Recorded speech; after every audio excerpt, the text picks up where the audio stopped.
Okay, good to get a win.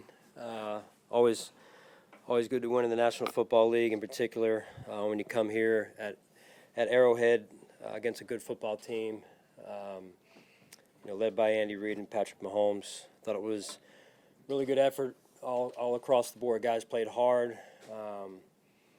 It was going to be back and forth as it was. We knew that, and we jumped out early, and then they came back and had some momentum. I think back half of the second quarter, and then somewhat into the third quarter and fourth, and we just stayed the course. And good to see the defense come out and seal the game.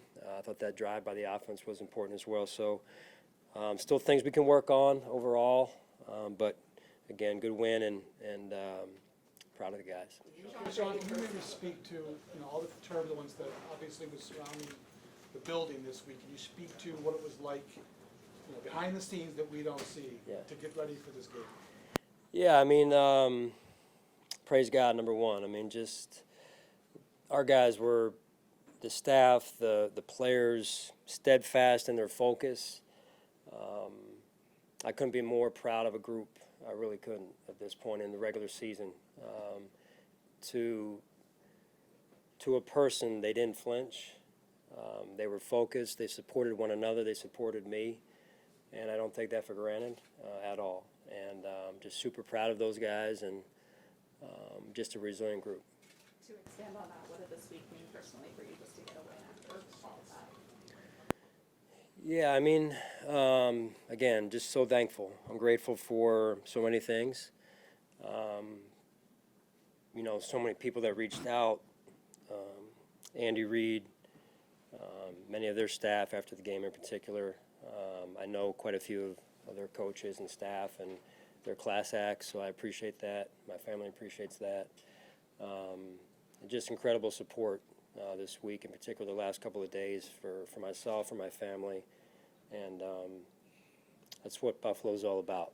I mean, we moved here six years ago, and the friends that we've made, the support that we've gotten.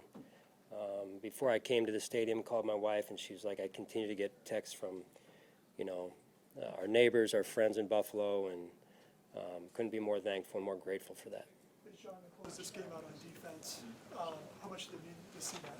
Yeah, really proud of those guys. They went out there. They knew what they had to get done. I mean, the thing that's challenging, in addition to going against Patrick, is the field goal kickers. As he's one of the best. I think he's made one from 60 plus already this season, if I'm not mistaken. And so you're defending a small window of grass right there. And we were aggressive.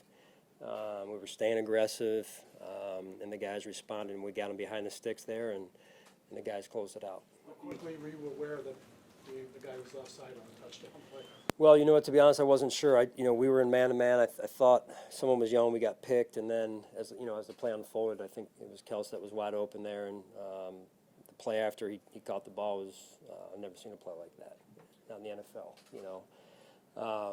But thankful, and then I saw the referees signaling that direction, so I didn't know if it was a pick or what it was, and then it turned out to be the offside. So. Can you take us through some detail of the last 2 minutes in terms of what your mindset was, or your philosophy, what you wanted to do? Yeah, I wanted to be aggressive. That's how we practiced it during the week. We studied it over the bye week. We studied it long, and the staff, I thought, did a great job.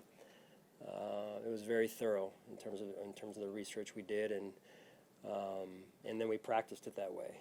And so started practice on Wednesday with a 2-minute drill like we normally do, then added another 2-minute drill live with the offense at the end of practice on Wednesday, and it pays off, right? So guys were comfortable in that situation, and they executed at a high level. What did you learn in your research?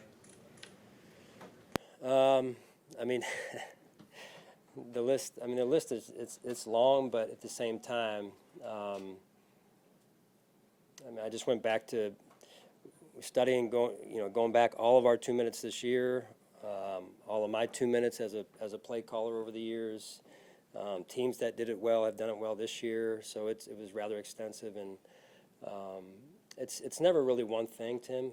Being honest with you, it's you get a good sample of, hey, this team's doing that, and then you get some teams that quite honestly, there's people wide open, guys are dropping balls, and so you'd like to catch a break once in a while, and so it's a combination of things. I don't have a clear answer for you. I got a lot of things going through my head as it relates to the 2-minute in particular, but just thought the guys came out, and then when you get the, I think it was the sack on 3rd down or something like that we got there, or close to a sack, and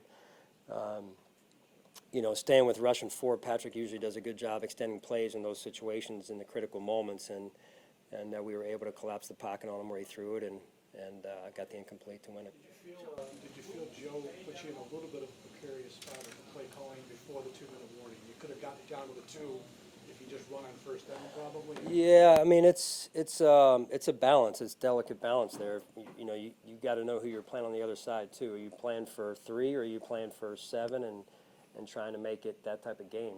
Whenever you're going against an elite quarterback and an elite offense, you've got to stay aggressive too. So it is a balance. I thought the offense did some really good things tonight. What did you see out of games today? What did he bring to the offense? Yeah, I thought he rebounded from last week in terms of the passing game. And that showed up in practice. Like I mentioned earlier in the week, he's growing, he's developing. It's a joy as a coach to watch a player continue to take steps in terms of his development. Micah's injury, is that more of the same? Is that some, I don't know. I don't know anything else at this point. I just know he was out of the game, and so I don't know where that stands right now. I know one of the things that you talk about often is always being right here, riding the wave. Yeah. How hard was that this week, though? Yeah, I mean, the players, I thought, set a great example of it, led by Josh, Micah, our captains. Like you guys have probably heard when we left that meeting, that follow-up meeting that we had on, I guess that would have been Thursday. They were again steadfast. They weren't flinching. They knew. They just knew what the vision was moving forward, and they set a great example. And so, there was some moments for me, quite honestly, where I had to deal with some other things. Obviously, more than I would have liked to, in terms of taking my eyes off of film and whatnot. But the staff did a phenomenal job of picking up the slack when I wasn't there. When you see everybody rally behind you like that, Yeah, smile. Yeah, I mean, it's, they mean the world to me, and they showed their care, appreciation, love for me and my family. And this is professional sports. You don't get that everywhere. And the Buffalo community, same thing. It's, like I said, we moved here 6 years ago. It's not like we've been here our entire lives, and they've just embraced us, and so we're so grateful as a family. Hey, last one, please. Josh's 3rd down throw right in front of you, Phil Tavies. How unique of a play is it for a quarterback to sort of know where he is on the field and find the ball? Yeah, I mean, that was how we drew it up in the playbook, really. He's got an unbelievable feel, and I mean, to know where, I think he did something earlier with Dalton in the game as well, and he makes some plays that very few, if anyone, in the league can make, and so that's part of what makes him special.